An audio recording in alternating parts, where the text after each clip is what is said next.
Olá, meus amigos, olá, minhas amigas, que Deus abençoe a todos abundantemente, em nome de Jesus. Eu sou o pastor Ademir Pereira, estamos começando agora mais uma aula da Escola de Teologia João Ribe Palharim, hoje com a aula de número 38 do nível Expert, falando sobre o arrebatamento. Na aula passada, comecei a falar sobre arrebatamento com vocês, mas hoje nós vamos continuar falando sobre esse assunto, que é um assunto de muita importância, porque se tem uma coisa que toda a igreja de Cristo espera, é pelo arrebatamento. E saber como ele vai acontecer é fundamental. Por isso você precisa assistir com muita atenção essa aula de hoje, aula de número 38, correntes sobre o arrebatamento. Bem, se você é novo por aqui, eu já quero te dar as boas-vindas, te pedir que se inscreva no canal, ative o sininho das notificações e, é claro, clica no gostei, que isso é muito importante para o nosso trabalho aqui no YouTube. Você poderá receber, caso você queira e ainda não tenha recebido, uma apostila da nossa escola. Essa apostila chega até você via WhatsApp de forma gratuita. Basta que você mande uma mensagem para esse número que está aparecendo agora na sua tela e solicite a aula pelo número aula 38 nível Expert, correntes sobre o arrebatamento. E aí nós enviaremos para você. E é claro, você vai precisar também da palavra de Deus, porque é através da palavra de Deus que a gente conhece a respeito do Senhor. Antes de tudo, vamos fazer uma oração. Curve a tua cabeça e vamos falar com Deus. Senhor Deus e Pai Todo-Poderoso, te bendizemos, te exaltamos e te glorificamos por estarmos aqui estudando a tua palavra. Eu aqui na Paz e Vida, sede estadual de Natal, e esta pessoa em qualquer lugar onde ela estiver me assistindo agora, eu peço que o mesmo Espírito Santo que está aqui comigo, me usando para ensinar, que esse mesmo Espírito Santo esteja com esta pessoa para fazê-la entender a tua palavra e receber o conhecimento que vem de ti, em nome de Jesus, que assim seja. Amém. Graças a Deus. Bem, eu tenho aqui a apostila no formato digital, você pode ter no formato digital ou no formato impresso. Se você quiser a apostila impressa, você pode retirar conosco. Entre em contato pelo WhatsApp e aí você agenda a retirada da sua apostila no formato impresso, caso fique melhor para você. A apostila fornecida, impressa para você gratuitamente, sem nenhuma dificuldade.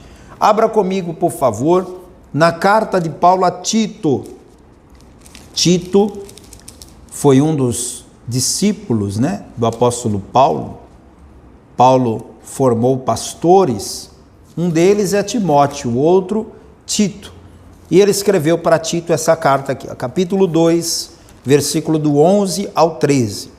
Porque a graça de Deus se há manifestado, trazendo salvação a todos os homens, e ensinando-nos que, renunciando à impiedade e às concupiscências mundanas, vivamos neste presente século sóbria, justa e piamente, aguardando a bem-aventurada esperança e o aparecimento da glória do grande Deus e nosso Senhor Jesus Cristo. Vamos ler na apostila. Como vimos na aula anterior, o arrebatamento é um dos acontecimentos mais esperados pelo povo de Deus. E ninguém tem como dizer quando ele acontecerá, pois se dará com a segunda volta de Jesus Cristo, e o próprio Jesus disse que nem ele sabia quando será. O que Jesus deixa claro é que devemos estar preparados para tal acontecimento. Lá no seu sermão escatológico, em Mateus 24, no versículo 42 ao 44, Jesus disse assim: Vigiai, pois, porque não sabeis a que hora há de vir o vosso Senhor. Mas considerai isso, Se o pai de família soubesse a que vigília da noite havia de vir o ladrão, vigiaria e não deixaria minar a sua casa. Por isso, estai vós apercebidos também, porque o Filho do Homem há de vir a hora em que não penseis. Você tem que se lembrar que o arrebatamento é um dos acontecimentos que envolvem a segunda vinda de Cristo na terra. Não podemos confundir arrebatamento com a segunda vinda propriamente dita, porque há uma diferença entre o arrebatamento e a segunda vinda. Porque no arrebatamento, a igreja é quem sobe, e já na segunda vinda, é Cristo quem desce.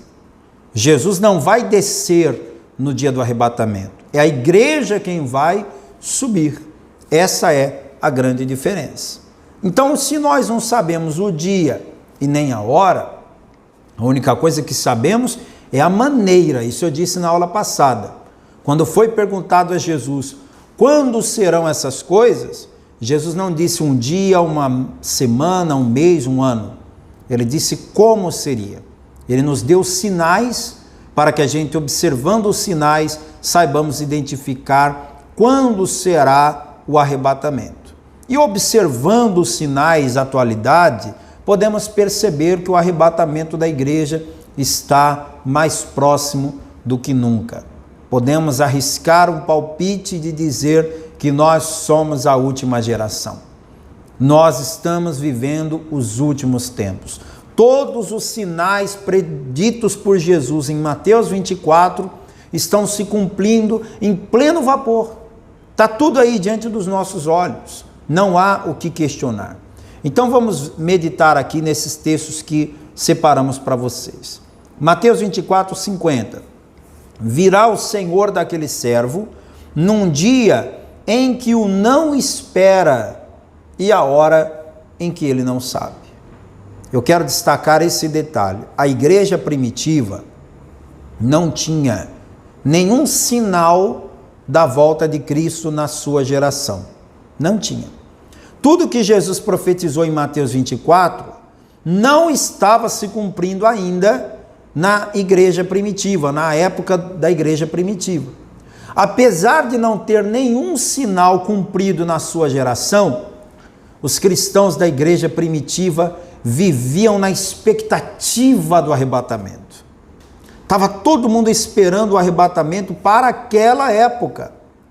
E olha que curioso, a igreja do século atual tem todos os sinais se cumprindo diante dos seus olhos e mesmo assim ignoram a volta de Jesus, não acham que vai acontecer agora. Tem muitos cristãos que até acreditam no arrebatamento, mas como uma coisa que vai acontecer daqui a muitos anos. E não há nenhum fundamento para você achar que a volta de Jesus ainda vai demorar, uma vez que tudo que ele falou que iria acontecer, já está acontecendo. Quer um conselho? Você não sabe o dia nem a hora, mas viva como se esse dia fosse hoje. Viva como se a hora fosse agora. Porque se eu não sei o dia e eu não sei a hora, a melhor coisa que eu faço é me preparar para que esse dia seja hoje. Porque e se for hoje e eu não estiver preparado? E se a hora for agora e eu não estiver preparado? Fique com essa dica aí. Mateus 25, 13. Vigiai, pois, porque não sabeis o dia nem a hora em que o Filho do Homem há de vir. Na página 376 do livro O Evangelho Reunido, o pastor João Ribe Palharim comenta o seguinte: estejam cingidos os vossos lombos. A frase do Senhor Jesus, dita em plena semana de Páscoa, remeteu os discípulos ao texto bíblico de Êxodo 12, 11, onde o Senhor, na primeira Páscoa, cerca de 1440 a.C., havia dito a mesma coisa aos israelitas: os vossos lombos cingidos, as vossas sandálias nos pés e o vosso cajado na mão. E comereis o cordeiro apressadamente, esta é a Páscoa do Senhor. Estar com o lombo cingido, ou seja, o corpo devidamente vestido, as sandálias nos pés, enquanto comiam o cordeiro naquela última noite, antes da partida do Egito, significava estar devidamente preparado e vigiando, em comunhão e obediência até o fim, prontos para uma partida súbita.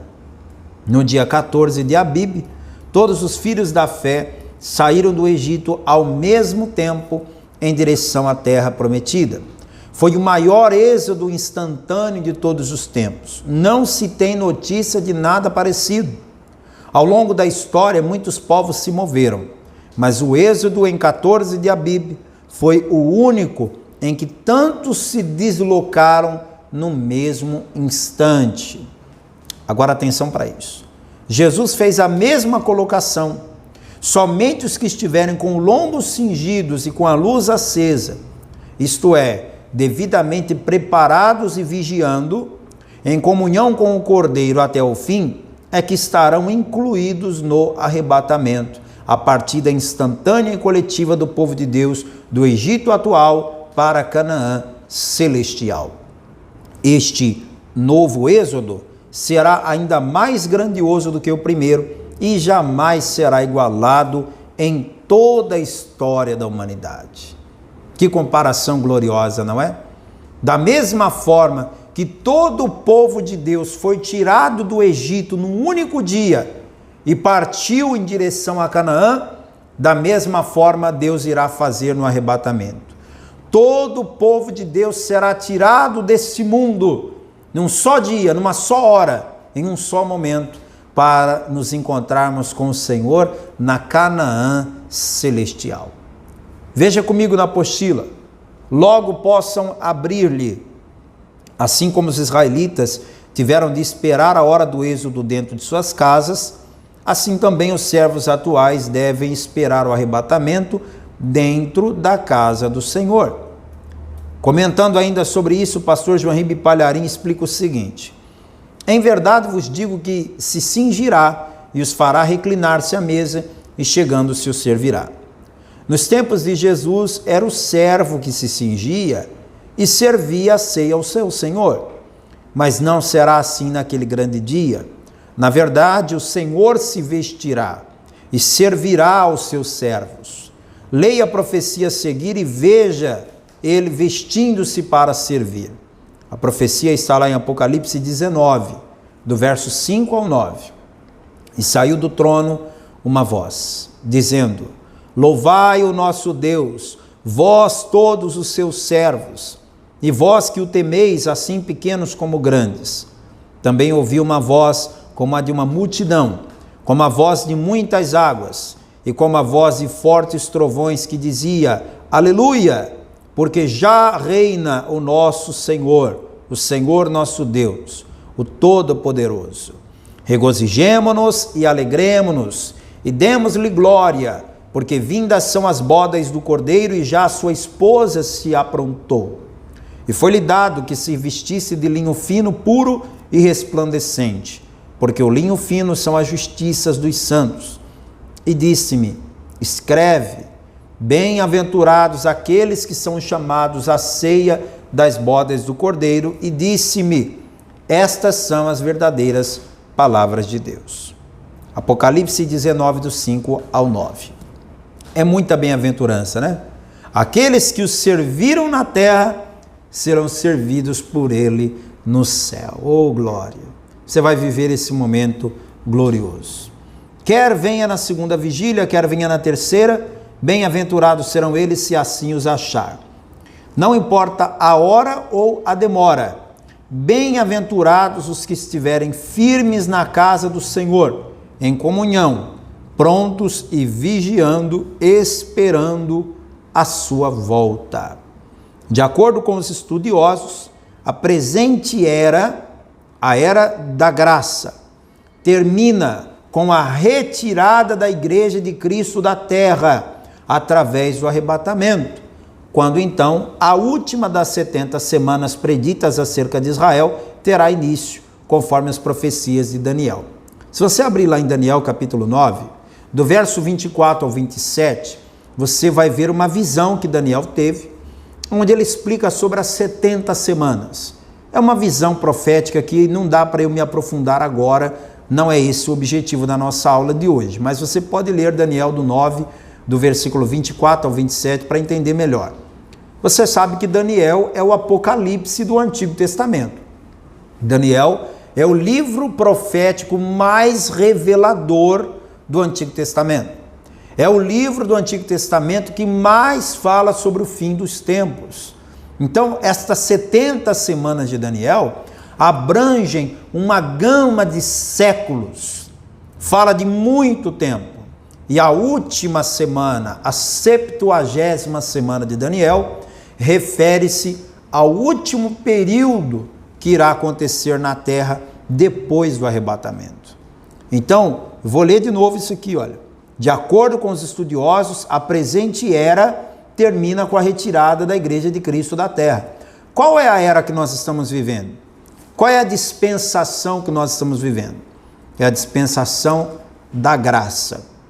Na graça de Deus significa que eu sou salvo não por aquilo que eu fiz, mas eu sou salvo por aquilo que Jesus fez.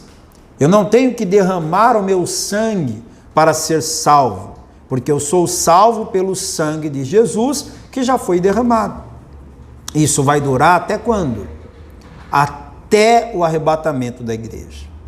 A porta da salvação que está aberta agora será fechada quando chegar o arrebatamento da igreja. Quando a igreja for retirada da terra, acabou a era da graça, o Espírito Santo será retirado também. E aí, meu querido e minha querida, quem ficou aqui, se quiser salvação, vai ter que pagar com o seu próprio sangue.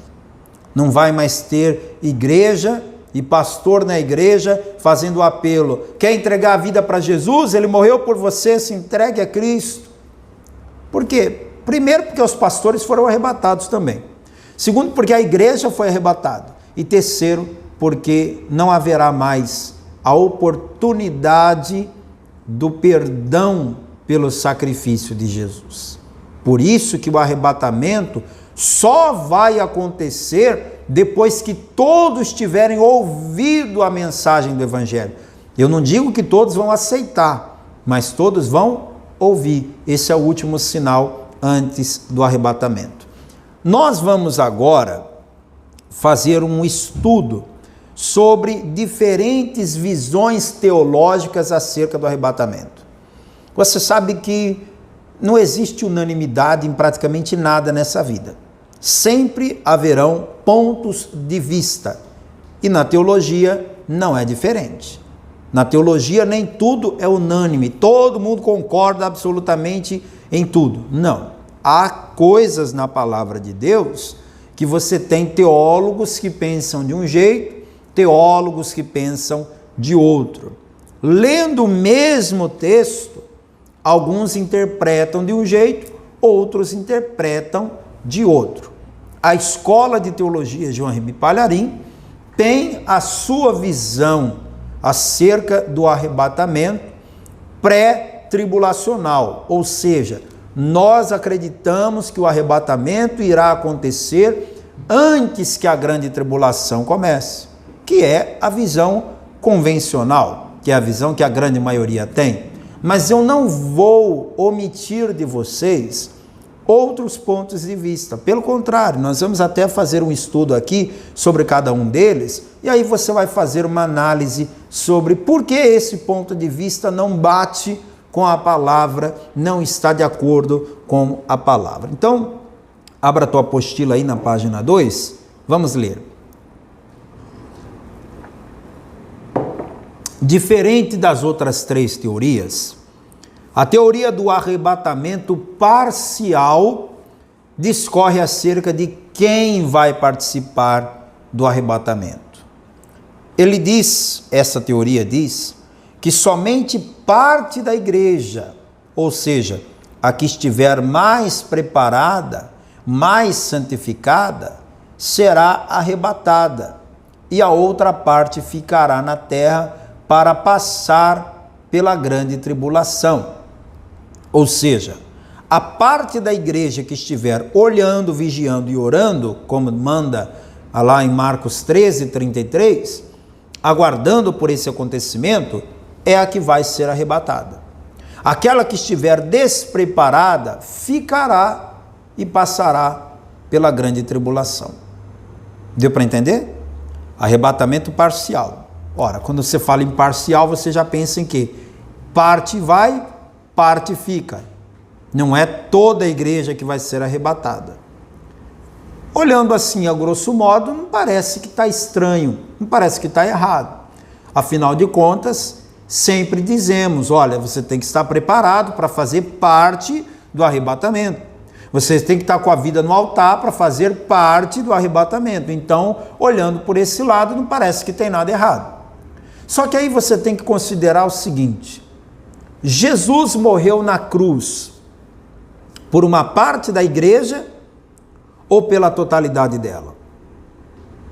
Jesus derramou o seu sangue apenas por uma parte da igreja ou por toda a igreja? Jesus prometeu que virá buscar uma parte da igreja ou ele prometeu que virá buscar a sua igreja como um todo? E outra análise: o sangue de Jesus tem poder para purificar os pecados de uma parte da igreja ou de toda a igreja? Aí quando você começa a fazer essa análise, você começa a discordar do parcialismo. O parcialista precisa negar o ensinamento do Novo Testamento sobre a unidade do corpo de Cristo.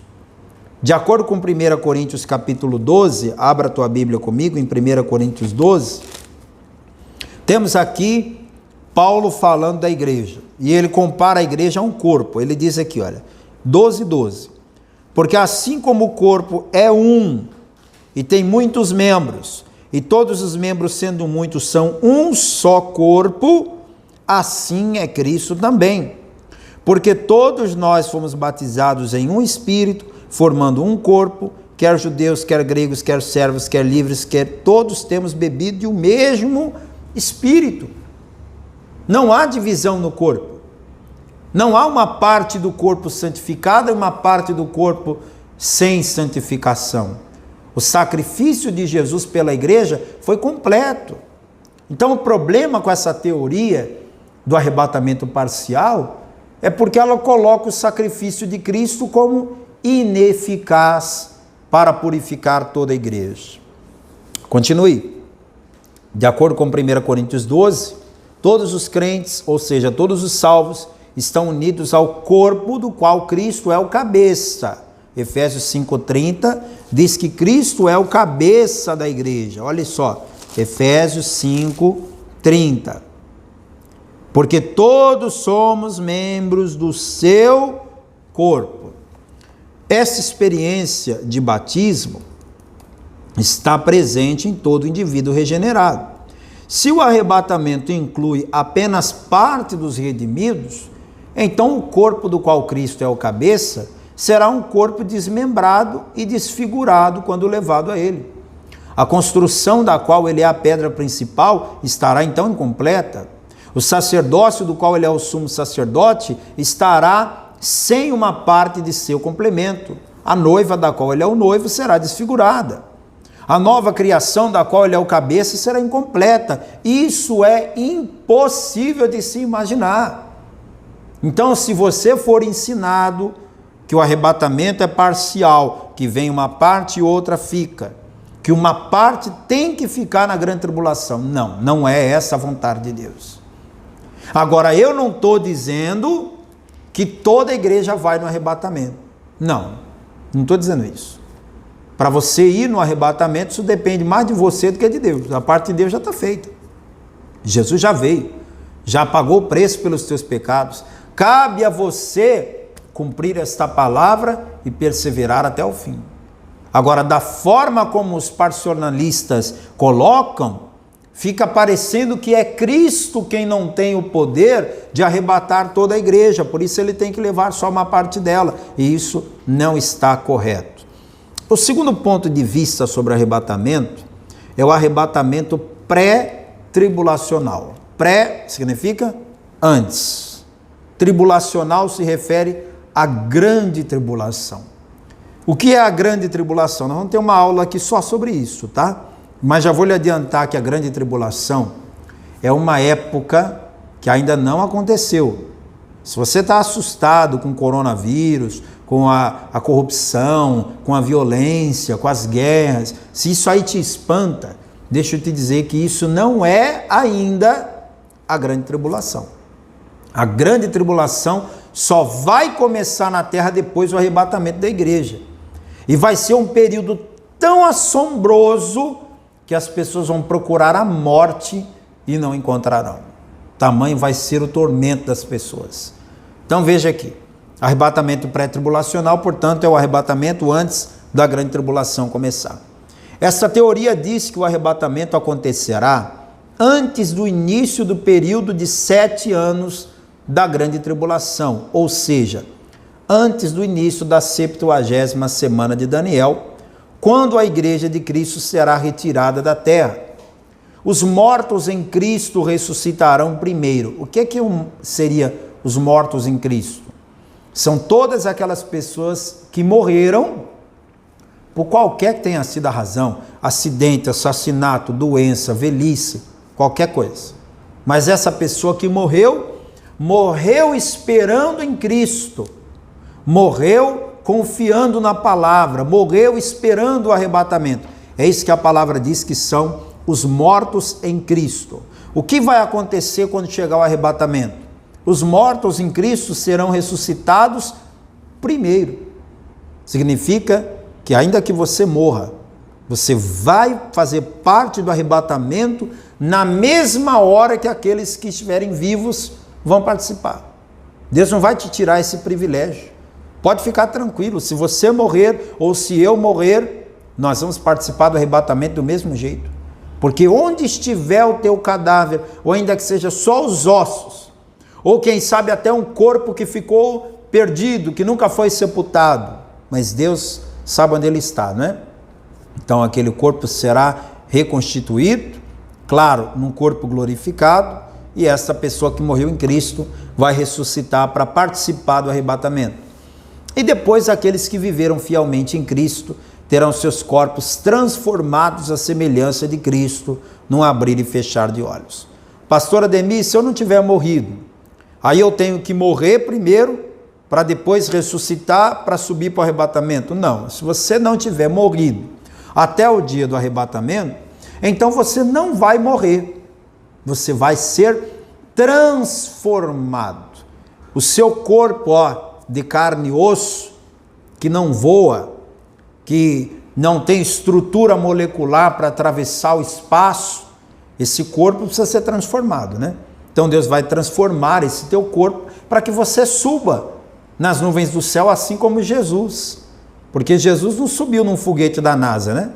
Jesus subiu para a glória como? Simplesmente subindo. É lógico que isso só foi possível porque ele estava já com um corpo glorificado. É esse corpo glorificado que o Senhor vai nos dar. O arrebatamento pré-tribulacionista descansa essencialmente na premissa maior, ou seja, o método literal de interpretação das Escrituras. Como complemento necessário a isso, os pré-tribulacionistas acreditam na interpretação dispensacionalista da palavra de Deus. É exatamente assim que nós acreditamos. Inclusive, na Escola de Teologia João Ribe Palharim, você vai estudar sobre as 7 dispensações que a Bíblia nos mostra. Atualmente, nós estamos vivendo a 6ª dispensação, a dispensação da graça, mas ainda tem mais uma que vai acontecer só depois do arrebatamento. Vamos ler aqui. A igreja e Israel são 2 grupos distintos para o qual Deus tem um plano divino. Uma coisa é o plano de Deus para a igreja, outra coisa é o plano de Deus para Israel. São 2 situações diferentes. A igreja é um mistério não revelado no Antigo Testamento. Essa era de mistério presente insere-se no plano de Deus para com Israel por causa da rejeição do Messias na sua primeira vinda. Esse plano de mistério deve ser completado antes que Deus possa retomar seu plano com Israel e completá-lo. Tais considerações surgem do método literal de interpretação. Então, não há dúvidas quanto a esse ponto, deixo claro, esse é o ponto de vista defendido pela escola João Ribe Palharim. Nós acreditamos sim no arrebatamento pré-tribulacional. Eu não vou participar da grande tribulação. Agora, é claro, respeito a sua opinião. Se você quiser ficar, fica à vontade, mas eu não vou ficar. Eu vou subir com Jesus. Antes que tudo isso aqui aconteça, antes que o anticristo se manifeste e venha a marca da besta e tudo isso, eu não vou estar aqui para ver. Pastor, mas está tudo tão caminhando assim? Pois é, você tem que considerar uma coisa. O único onisciente é Deus, mais ninguém. O diabo sabe exatamente quando será o dia do arrebatamento? Não, ele não sabe. Sabe o que o diabo conhece a respeito do arrebatamento? O que está na Bíblia. Então é isso que ele sabe. Ele sabe que pouco tempo lhe resta. Ele sabe que os sinais profetizados por Jesus estão aí. Então o diabo está pensando, opa, o arrebatamento pode acontecer a qualquer hora. A qualquer hora Deus lá no céu vai tocar essas trombetas. E quando tocar, como é que eu vou fazer aqui? Eu tenho que me preparar. Então o diabo, acredita no que eu estou dizendo, o diabo tem hoje, alguém vivo, preparado, apto para assumir a função de anticristo, caso o arrebatamento aconteça nesta época. E daqui a 20 anos, se o arrebatamento não tiver acontecido até lá, o diabo vai ter todo o palco montado para que aconteça a grande tribulação, porque o diabo não é onisciente. Ele não sabe o dia e nem a hora. Só Deus é quem sabe esse dia e essa hora. Então o diabo ele se prepara para que quando for necessário, ele se manifeste na pessoa do anticristo. Então volte aqui e vamos ver o terceiro raciocínio acerca do arrebatamento. Primeiro, recapitulando, arrebatamento parcial. Uma parte vai, uma parte fica. Não tem fundamento na palavra, porque a igreja de Cristo é uma só, é um corpo só. O arrebatamento pré-tribulacional. A igreja não participa da grande tribulação. A igreja que já foi lavada e remida pelo sangue do Cordeiro, sobe no arrebatamento com Jesus. Mas aí vem o arrebatamento mesotribulacional, onde a palavra latina meso significa meio. Quanto tempo vai levar a grande tribulação? Você sabe? Sabe? Responde aí que eu quero ver. Sabe quanto tempo é? Respondeu 7 anos? Parabéns, é isso aí mesmo. 7 anos. A grande tribulação, ela vai levar 7 anos. Qual é a metade de 7 anos? 3 anos e meio. Então, quando tiver 3 anos e meio da grande tribulação, o anticristo vai realmente mostrar quem ele é. Porque na sua primeira metade de tempo, ele vai enganar as nações, fazendo com que as nações o vejam como um grande estadista, como um grande político, uma grande personalidade, um grande líder. Ele vai ganhar, a confiança das pessoas. Mas depois dos 3 anos e meio, ele mostra quem é, e aí a perseguição vai ficar pesada. A teoria do arrebatamento mesotribulacional diz que exatamente quando estiver no meio da grande tribulação, quando o anticristo mostrar quem ele é, aí é que Jesus vai arrebatar a igreja. Então vamos ver na apostila. Essa teoria diz que o arrebatamento acontecerá na metade da última semana de Daniel, ou seja, no meio do período de 7 anos, depois de decorrido 3 anos e meio, quando iniciar o período de maior turbulência, destruição, perseguição e sofrimento da grande tribulação. A teoria do arrebatamento mesotribulacionista é essencialmente uma via média entre as posições pós-tribulacionista e pré-tribulacionista.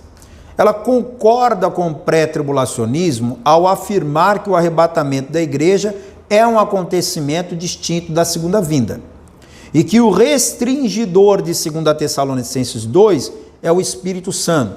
Pastor, não entendi. Em segunda carta de Paulo aos Tessalonicenses, capítulo 2, o apóstolo Paulo, ele deixa claro que o anticristo não se manifesta ainda, porque tem alguém que o restringe, que o impede. 2 Tessalonicenses 2, verso de número 6. E agora, vós sabeis o que o detém, para que a seu próprio tempo seja manifestado. Quem é que detém o anticristo de aparecer? É o Espírito Santo. Quando é que o Espírito Santo vai sair da terra? Só quando a igreja for tirada da terra. Porque lembra, Jesus, quando estava aqui na terra, ele disse assim: não vos deixarei órfãos, nenhum dia. Enviarei á-los Paráclitos, o outro Consolador, para que esteja convosco para sempre. Esse para sempre de Jesus é, na verdade, toda a era da igreja. O tempo que durar a era da igreja, o Espírito Santo vai estar na terra. Então, o Espírito Santo é quem impede o anticristo de se manifestar. O mesotribulacionista concorda comigo nesse ponto, que é o Espírito Santo que impede o anticristo, que a igreja tem promessas de libertação da ira, tem em comum com o pós-tribulacionismo o quê? Ele concorda com o ponto de vista pós-tribulacionista de que a igreja tem promessas de tribulação aqui na terra e necessita de purificação. Então, é um ponto de vista meio lá, meio cá, sabe? Acredito que a igreja está esperando o arrebatamento, que o arrebatamento é importante, que o arrebatamento é uma promessa. Acredito que o arrebatamento é diferente da segunda vinda, porque no arrebatamento a igreja sobe, na segunda vinda Cristo desce. Mas também concordo com o pós-tribulacionista que diz que a igreja tem que passar pela tribulação, porque Jesus falou que no mundo a gente teria aflições. Então, é um ponto de vista meio confuso, que não sabe direito o que quer, que não sabe direito o que defender. Tem em comum com o pós-tribulacionismo as crenças de que a igreja tem promessas de tribulação aqui na terra e necessita de purificação. Que as escrituras não ensinam a doutrina da iminência, que a igreja é vista na terra depois de Apocalipse 4:1. Aí eles interpretam Apocalipse 4:1, vamos ler lá? Apocalipse capítulo 4, verso 1. Depois dessas coisas olhei, e eis que estava uma porta aberta no céu, e a primeira voz que, como de trombeta, ouvira falar comigo, disse: sobe aqui, e mostrar-te-ei as coisas que depois dessas hão de acontecer. Eles interpretam isso aqui, esse sobe aqui, como sendo a igreja tirada da terra no meio da tribulação. Esse é um ponto de vista, mas não é o ponto de vista correto à luz da palavra. Aí tem outro ponto de vista, o arrebatamento pós-tribulacional. Significa arrebatamento depois da grande tribulação. Fácil de entender.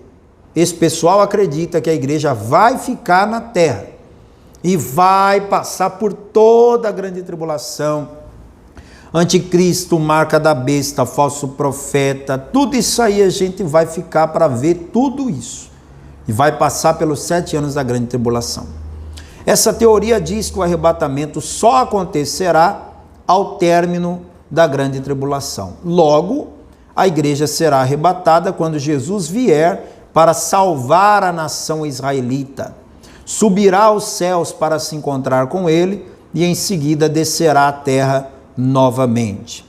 De acordo com essa versão, a igreja passará por todas as aflições da grande tribulação e só então será arrebatada. Olha que frio, hein? Estão querendo colocar a gente na grande tribulação para passar por todas as aflições que o Senhor prometeu que nos livraria. Simplesmente por quê? Porque eles acham que a igreja precisa ser purificada e tem outros pontos aqui que a gente vai mostrar. O pós-tribulacionismo precisa basear-se numa negação do dispensacionalismo e de todas as distinções dispensacionalistas. Só assim pode colocar a igreja naquele período que é particularmente chamado de tempo de angústia para Jacó, que está lá em Jeremias 37. Consequentemente, a posição pós-tribulacionista repousa na negação das distinções entre Israel e a igreja. Ou seja, para o pós-tribulacionismo, o mesmo tratamento que Deus vai dar à igreja, Deus vai dar a Israel. Tanto é que os dois vão ser resgatados na mesma hora.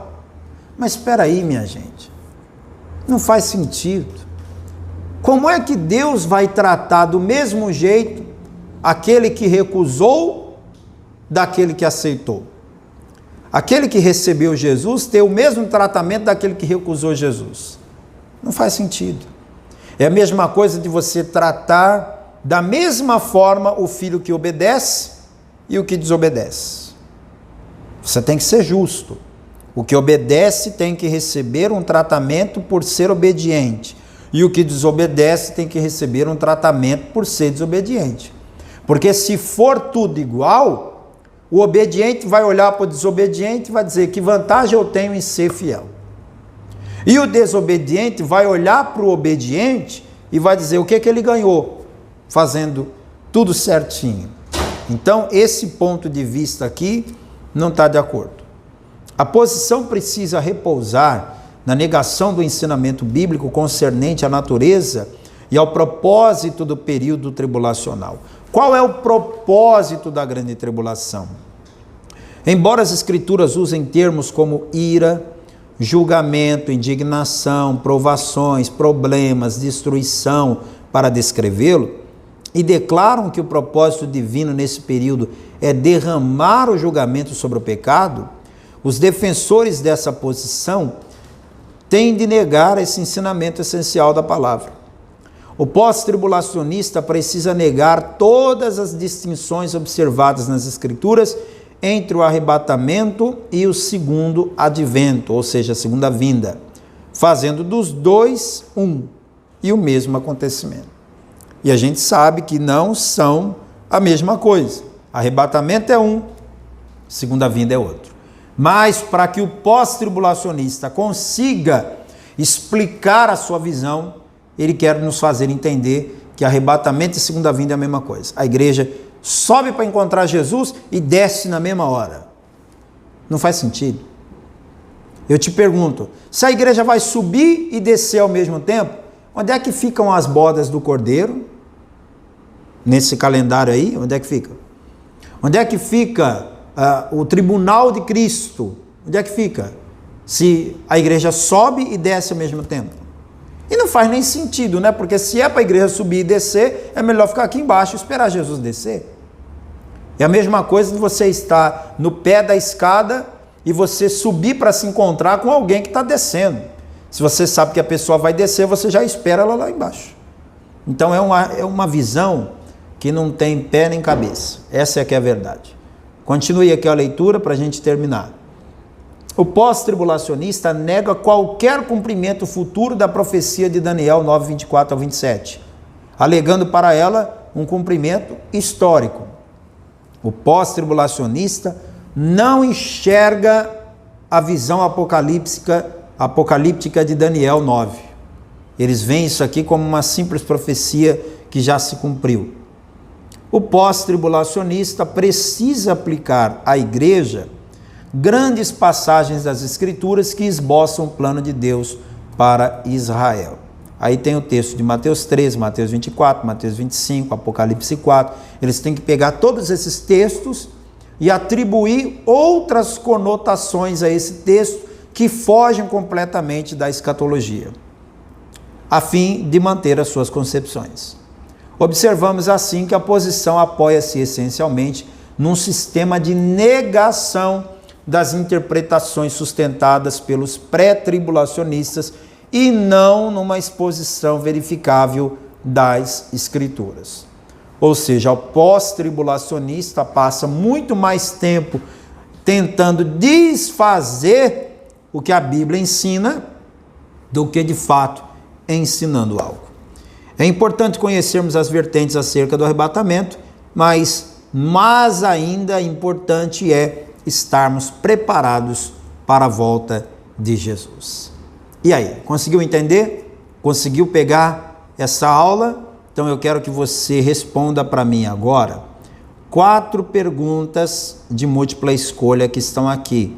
Primeira pergunta: qual é a única teoria que discorre acerca de quem vai participar do arrebatamento? A. Teoria do arrebatamento pré-tribulacional, teoria do arrebatamento mesotribulacional, teoria do arrebatamento pós-tribulacional ou teoria do arrebatamento parcial? Qual das 4 diz quem vai participar? 2. Que teoria defende que a igreja passará por toda a fase da grande tribulação? A. Arrebatamento pós-tribulacional. B. Arrebatamento parcial. C. Arrebatamento mesotribulacional. Ou D. Arrebatamento pré-tribulacional. Leia, questão 3, vamos lá. Leia as afirmativas abaixo com atenção e assinale com um X a única alternativa incorreta. Não quero saber o que está certo e sim o que está errado. A. O Senhor servirá os que não o serviram aqui na terra. B. Não devemos esperar o arrebatamento dentro da casa do Senhor. C. A saída do povo de Israel do Egito foi o maior êxodo instantâneo de todos os tempos. D. Nas bodas do Cordeiro, o Senhor se vestirá e servirá aos seus servos. Tem 4 alternativas e uma delas está errada. Qual está errada? Marque um X para mim. Questão 4. Leia as afirmativas abaixo com atenção e assinale com um X a única alternativa correta. Então vamos lá. A teoria do arrebatamento parcial afirma que o arrebatamento acontecerá no meio do período da grande tribulação. B. A teoria pré-tribulacional afirma que a igreja será arrebatada antes da grande tribulação. C. A teoria mesotribulacional afirma que o arrebatamento acontecerá somente para os cristãos que estiverem mais preparados. E D. A teoria pós-tribulacional afirma que a igreja será arrebatada após a primeira parte da grande tribulação. Qual dessas 4 está correta? Marque um X para mim, me responda, mande a sua resposta pelo WhatsApp. Mas mande também um resuminho. O que você conseguiu aprender? O que você conseguiu extrair desta aula de hoje? Faça um resumo e mande, que eu quero ver como está o teu aprendizado. Se você gostou da aula de hoje, clica no gostei, deixa aí o teu comentário e até a próxima aula, se Deus quiser. Tchau, tchau.